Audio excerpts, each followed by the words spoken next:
We are so glad that you have joined us tonight to celebrate Jesus. And even though there's turmoil, there's strife, there's a heaviness in the air, there's a heaviness across the world, we're still glad that you're able to join us. And here's what I want you to do right now. I want you to close your eyes, and I want you to imagine yourself as a child. And as a child, you're running through a field or you're running in the grass with freedom. There's no expectations, there's no problems. You're a child, you don't know what's going on, you're innocent. And that's what I want you to think of right now during the Song of Freedom. And in my mind, in my imagery, I can imagine children just running through a field, and they're running through the grass, and they're playing, and they're acting like they're planes, and they're just running, and they have this sense of freedom. And in the song, it talks about dance like the weight has been lifted. And I think even during this time of turmoil, we can still have this moment with Christ of having our weight lifted, even just for a moment.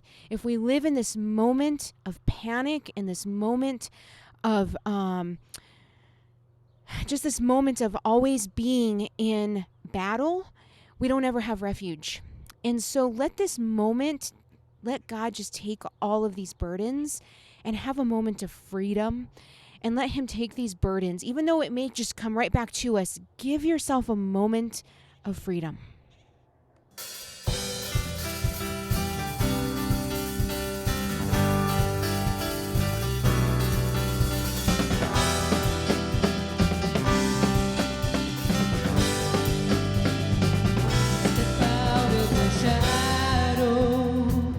Step out of the grave, break into the wild, and don't be afraid.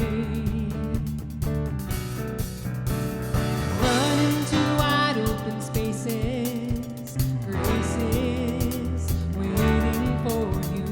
Dance like the weight has been lifted, graces waiting. Where the Spirit of the Lord is, there is freedom, there is freedom.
Pier family, Corey here, and also sweet baby Theo, who's napping right now. We just wanted to check in and just remind you that you're loved and see how you're doing. I know that it's been a couple of crazy weeks. It's been kind of some heavy weeks that we've had, and so just wanted to let you know that we love you and that you're cared about. One of the things that I really miss the most about the Pier and love about the Pier is the community and just talking with you all, engaging with you all. And so just a reminder that even though our community looks a little bit different, that you still have it and you still have a place where you belong, and that you're loved for and you're cared about. And I see it all the time with how you engage with one another or even posting with one another on social media. I mean, it looks a lot of different ways, but we just hope that you have an incredible week, that you're taking time for yourself just to process, just to feel and recognize that you're loved and cared for and missed. We really, really miss you. So from me and Theo, look at this dog. We hope that you have a great week. Hi, this is Quinn, and I am Deanna Loftus, and we are doing our video today to talk about how we're feeling and also what we appreciate about the Pier and what I miss about the Pier. Got a lot of emotions. These guys, they're good. They don't really understand everything going on right now. They just see a lot of news and a lot of crazy stuff on the news. And as far as Simon and I, there, of course, are a lot of emotions. We are sad and mad and upset, sometimes hopeful, sometimes encouraged by seeing what's going on, and other times yet more frustrated. Which brings me to what I appreciate about the Pier. I appreciate that this is a place to have uncomfortable conversations in a comfortable setting with friends. And I could go on and on about why we need to have those uncomfortable conversations and why the Pier does make us comfortable. But what I really want to do is I want to talk about the people that I've met through the Pier or have gone on to other places that I appreciate because they have helped me with those conversations. Jonathan Lewis, Jamie Lewis, of course.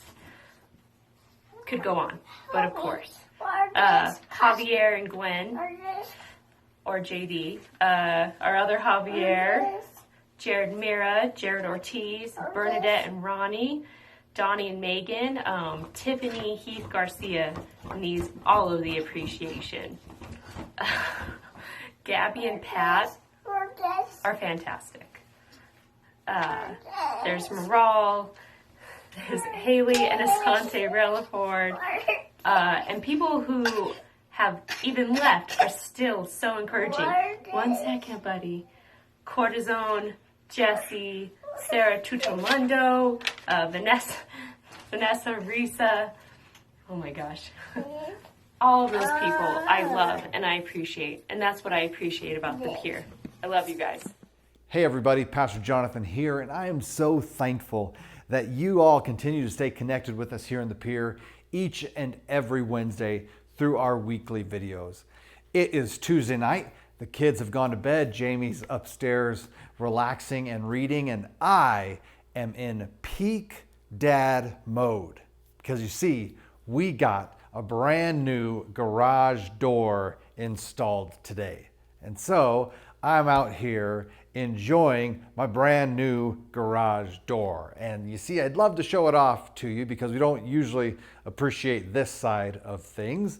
But it's dark and just you wouldn't fully get the big picture, but let me tell you, it is glorious. But if I'm being honest with you, it's a little hard to enjoy it from this side. Now, I could tell you about the beautiful shade of beige that it is. 8 panels, keyless entry. I've got all the nerd dad specs on this new garage door. But the perspective that we have, the angle that we're looking at things from matters, right? It's like every time I hand one of my kids binoculars and they hold them up backwards, of course, and usually say, oh, awesome. And I have to explain, no, flip those things around. What side we're looking at things from matters, right? I've realized every single time I tell other people stories about my children, they laugh hysterically.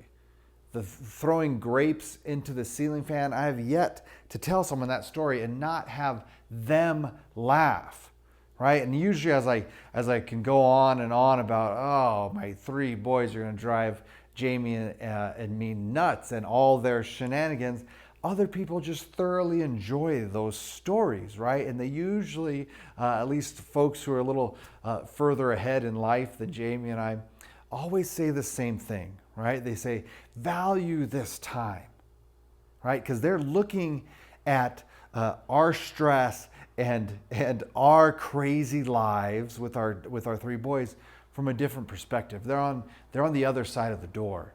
Perspective matters. I introduced the idea last week that we want the body of Christ here in Pueblo and at Praise and in the Pier to be strong and healthy and able to withstand whatever pandemic comes our way. And not just coronavirus, but the church in America has some serious issues. And we have to look at the diagnosis and the solution. We have to look at the problems and the cure. And last week we introduced the idea that, friends, as a church as a whole in this country, all too often we are selfish. It's part of the human condition found in the first few pages of our Bible and then throughout all the way until the end. But as Christ followers, we want to be people of humility and people of compassion. That if selfishness is the diagnosis, compassion is the prescription. We talked about how often Jesus is moved by compassion. He sees the crowd. His heart is urged towards them, and he is spurred to action. We talked about a story in Luke chapter 7. Jesus and his friends enter this town, and as they're walking along, they see this large crowd and a woman who has lost her son. Luke chapter 7. And how does Jesus, as he stumbles across this funeral procession, how does he respond? Verse 13, when the Lord saw her, his heart went out to her. And he said, don't cry. His heart is moved with compassion. His heart goes out to her. The author of Romans in chapter 12 would urge us towards compassion to follow in those same footsteps of Jesus. Romans 12, starting in verse 15, it says, rejoice with those who rejoice. Mourn with those who mourn. Be careful to do what's right in the eyes of everyone. And then hear these words. If it is possible, as far as it depends on you, live at peace with everyone. Pier family, we are called to be peacemakers. And peace in the Bible, peace when the scriptures are talking about Jesus, as a much bigger picture than just not fighting, than just no conflict.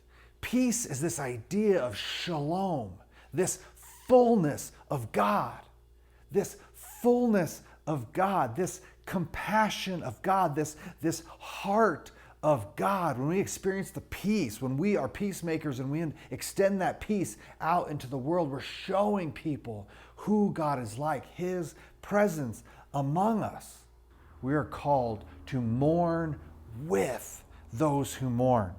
Why is compassion so important? Why is it the antidote to selfishness? Because it moves us to action. It moves us towards others. We mourn with. Jesus' heart goes out to the woman.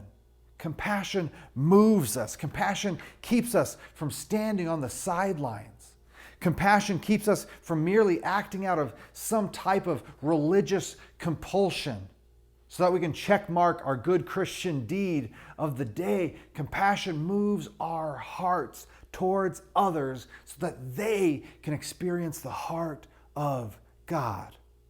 Compassion is the antidote for the selfishness we see in our own hearts and in our churches.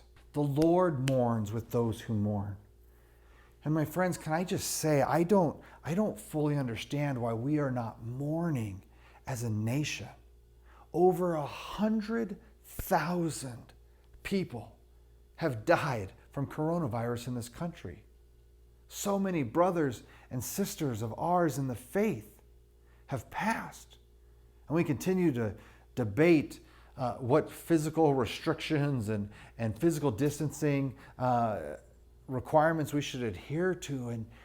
And people are dying every single day. Where is our mourning with those who mourn? It's encouraging to me to see so many people in our own city and across this nation marching and protesting, and this form of public lament, this public mourning, issues of race and issues of justice and equality. Our brothers and sisters of color are outraged and heartbroken, and we all should be mourning the sin that we see in our country and in our own lives. Compassion moves us with others, moves us towards others to show them the fullness of God. I love the prophet Isaiah, so much so that was almost Eli's name. First name, middle name. I was going to try to work it in there somewhere because he's this fiery prophet. His heart beats with God. Chapter 6 of Isaiah in our Bible paints this awe-inspiring picture of Isaiah standing before God. He sees the fire. He sees the angels in heaven. He sees the Lord moving, and his response is humility. His response is repentance. His response is, God, here I am. Send me out into the world. Let me be your messenger. Use me to show people who you are. Isaiah 58 gives us this beautiful challenge, this wonderful perspective. Isaiah is going to tell the church, God's people at that time, hey, you're on this side of the door, and you need to see things in a different way. God is telling Isaiah, shout it aloud. Shout it aloud. Do not hold back. Raise your voice like a trumpet, Isaiah. Declare to my people their rebellion, and to the descendants of Jacob their sins. God's telling Isaiah, you lift your voice. You point out what is wrong in the world and in my people. Verse 2, for day after day they seek me out. They seem eager to know my ways, as if they were a nation that does what is right and has not forsaken the commands of its God. They ask me for just decisions and seem eager for God to come near them. Why have we fasted, they say, and you have not seen it? Why have we humbled ourselves and you have not noticed? The Message Bible puts that last verse in such a beautiful way. It says they're busy, busy, busy at worship, and they love studying all about me. To all appearances, they're a nation of right living people, law-abiding, God-honoring. They ask me, what's the right thing to do? And they love having me on their side. And then God says something powerful. He says, yet on the day of your fasting, you do as you please, and you exploit all your workers. He tells his people then, and as is always the case, his words echo in to our own context. He says, when you come together to worship, you do it as you please, not in what pleases me. And did you catch that? In Isaiah 58, at the end of verse 3 there, he says, and you're exploiting your workers while you do it. He says, you're saying that you're worshiping me and trying to do what's right while you're not being fair, while you're not treating people equally. He says, how can this possibly please me? Verses 4, Your fasting ends in quarreling and strife, striking one another with fists. You cannot fast as you do today and expect your voice to be heard. God tells his people, he says, you're fasting to honor me while your hearts aren't right with each other? You're fasting in a way that as I'm supposed to be impressed by this thing, but you're not extending my love to your neighbor? You can't do this and expect your voice to be heard on high. It's a powerful condemnation of the selfishness that the children of Israel were trying to worship with. God has some words for them. He's got some words for you and me. God says in verse 5, is this the kind of fast that I've chosen? Only a day for people to humble themselves? And church, hear this. God says, is this what I've chosen? Just one day? One day you're going to show up at church? You're going to roll in on a Sunday morning, on a Wednesday evening, and that's what's supposed to suffice? Says, no, only one day where you're going to humble yourself. You're not going to have a lifestyle. You're not going to be the church outside of these four walls that you come to worship in. God says, you better think again. Verse 6. Whoo! Is not this the kind of fasting that I've chosen? God says, hey, so you're doing it your own way with your fake humility and your injustice and your heart turning towards one another. You've turned fasting into your own thing. You want to hear what I think? You want to hear my thing? You want to hear what I would ask of you? He says, to loose the chains of injustice and untie the cords of the yoke and to set the oppressed free and to break every yoke. This is what I've asked you for, to loose the chains of injustice. Isaiah 58 verse 7, is it not to share your food with the hungry and to provide the poor wanderer with shelter? When you see the naked, to clothe them and to not turn away from your own flesh and blood. God says, you want to see worship that honors me? It's not singing the latest song. It's not showing up for a service. He says, you want worship that honors me? You share your food with the hungry. You provide for the poor wanderer who has no shelter. You see the naked, you clothe them. He says, that's the worship that I'm looking for. Verse 9, then you will call and the Lord will answer. Then you will cry for help and God will say, here I am. And I love the play on those words. Here's the prophet Isaiah who says, Lord, here I am. Send me out. And God says, you are a sent people. You are sent to loose the chains of injustice, to help the oppressed, to feed the poor. And when you don't do those things, then guess what? God says, here I am. When you show up and say, here I am, God shows up too. The God of the Old Testament gets a bad rap sometimes. People read the Old Testament and sometimes they say, well, this seems different than Jesus. The God of the Old Testament seems angry all the time and cruel and unfair. And let me just tell you, I think that's unfair for a lot of reasons.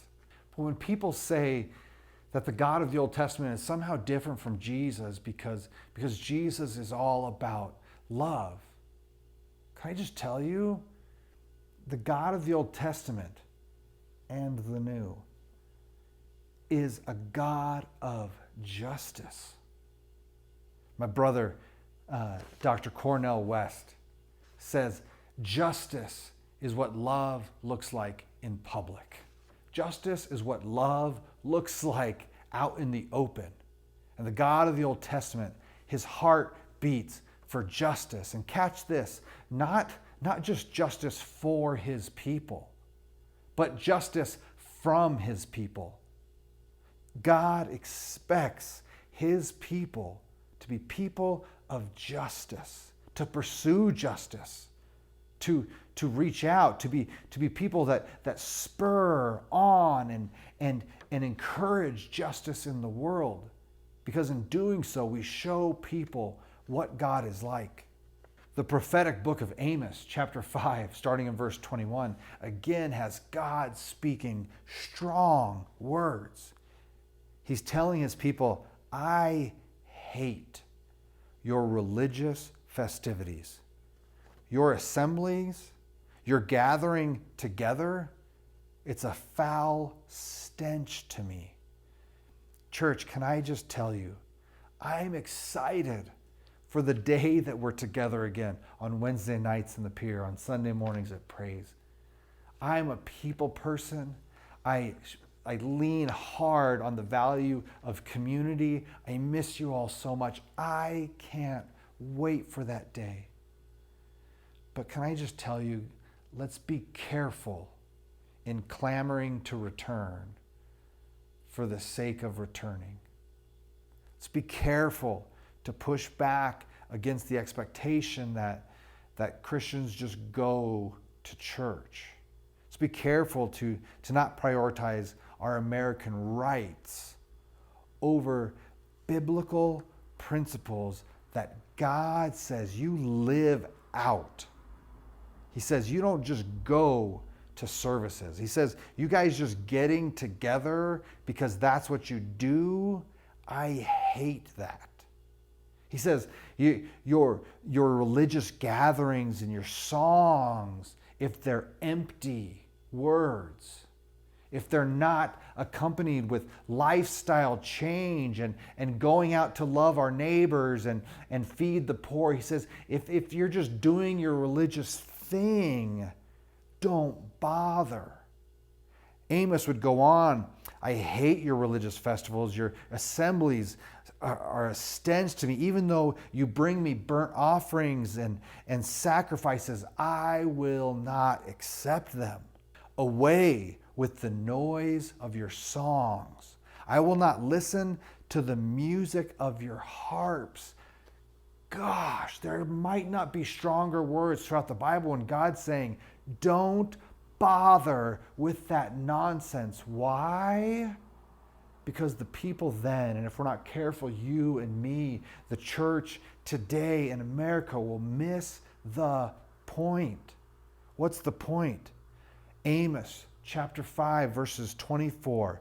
But let justice roll on like a river, righteousness like a never-failing stream.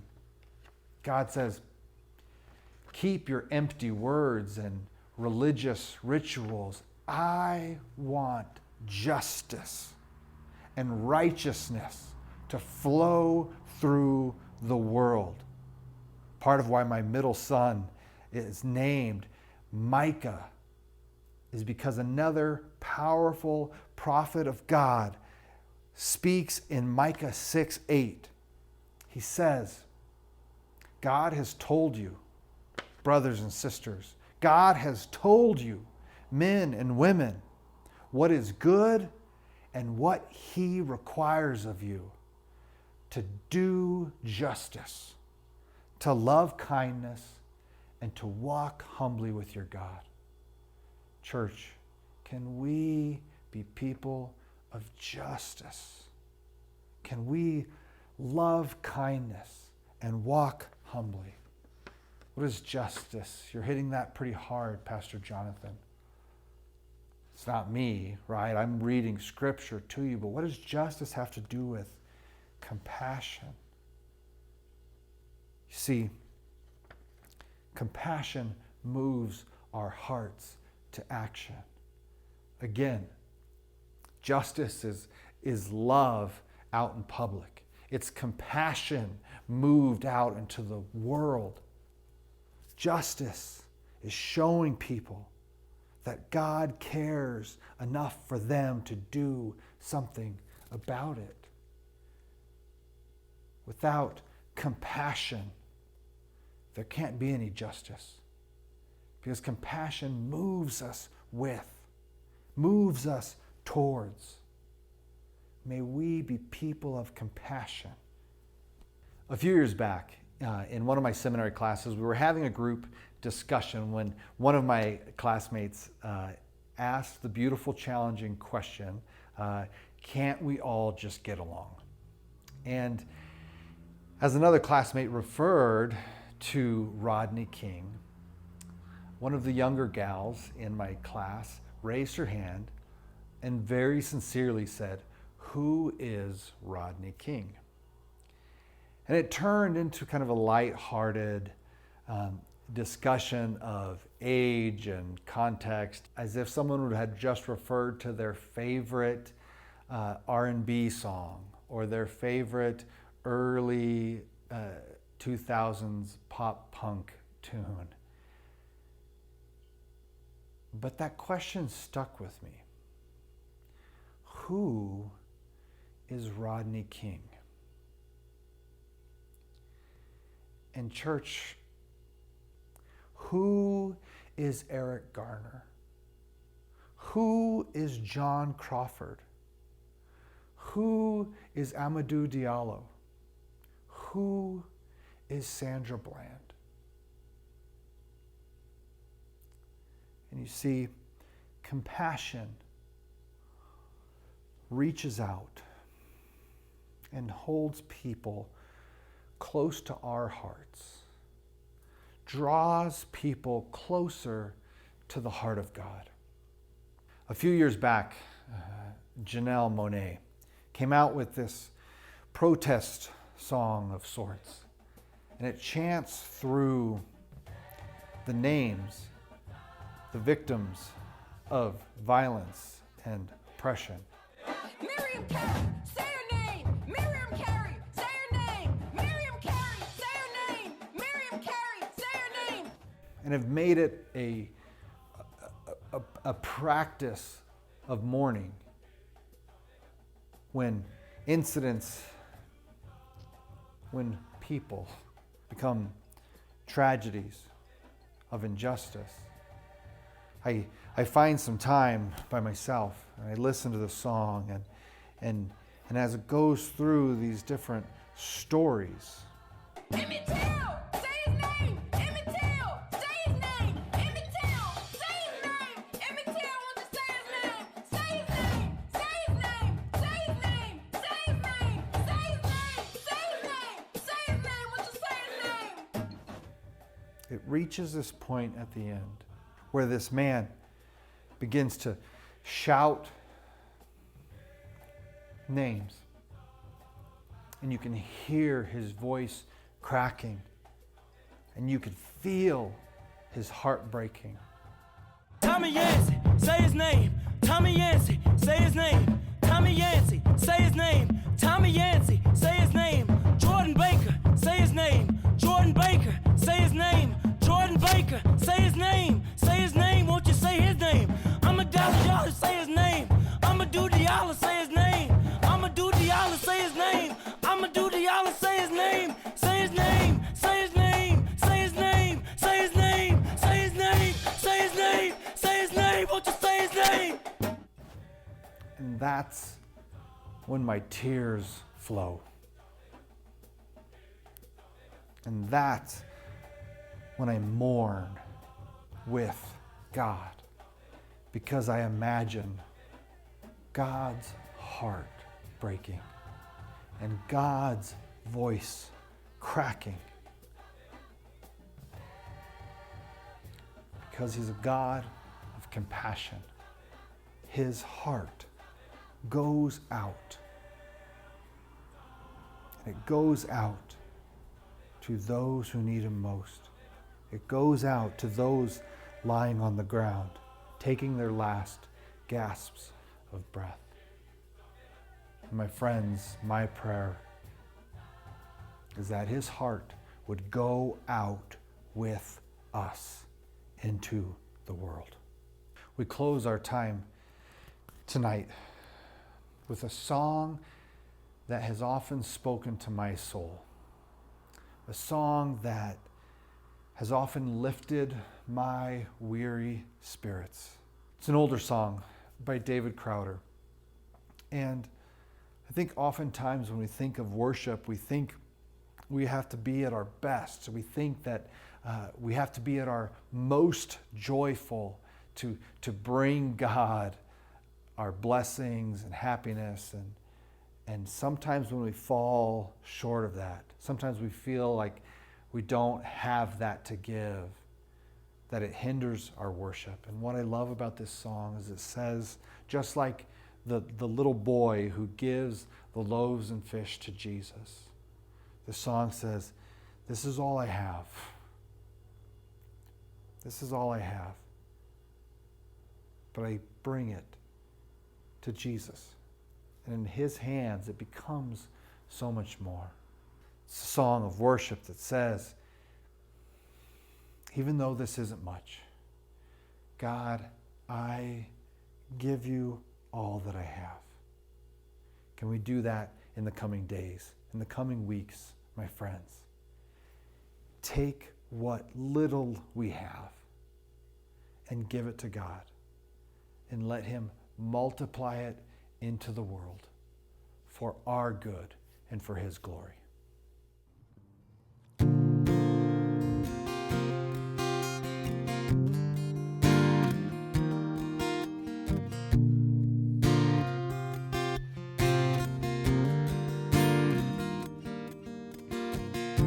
Lord, I'm tired, so tired from walking.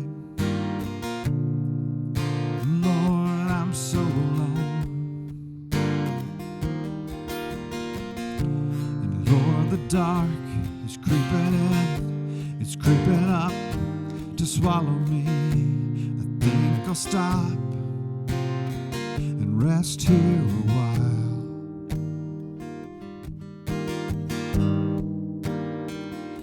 This is all that I can say right now. And this is all that I can give. This is all that I can say right now. And this is all that I can give. That's my everything.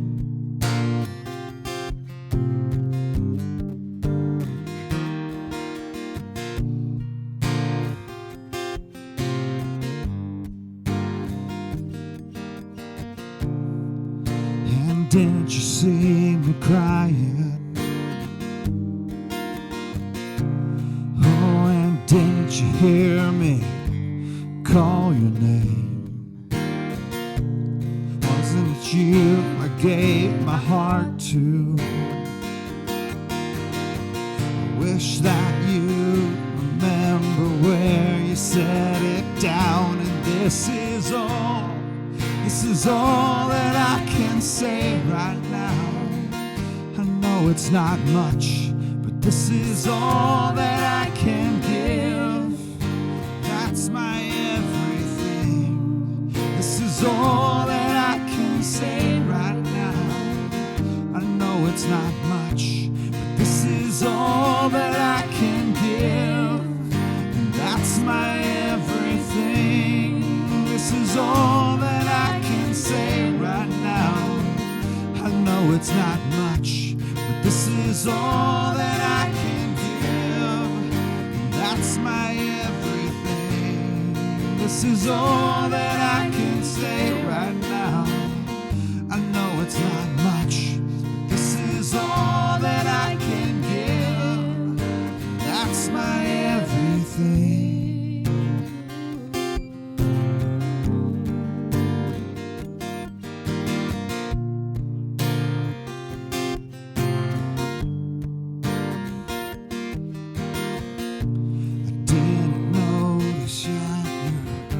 Standing here,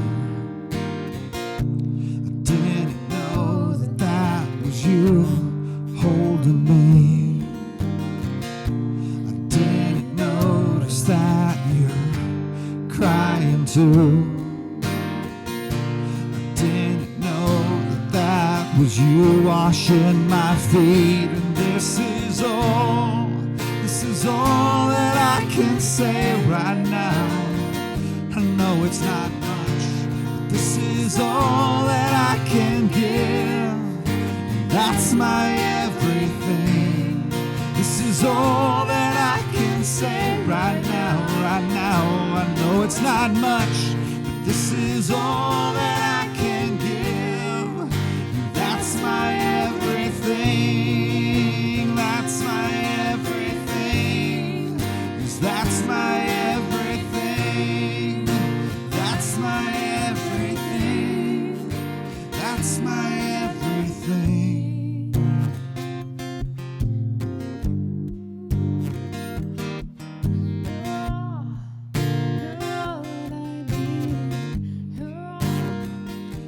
This is all that I can say right now.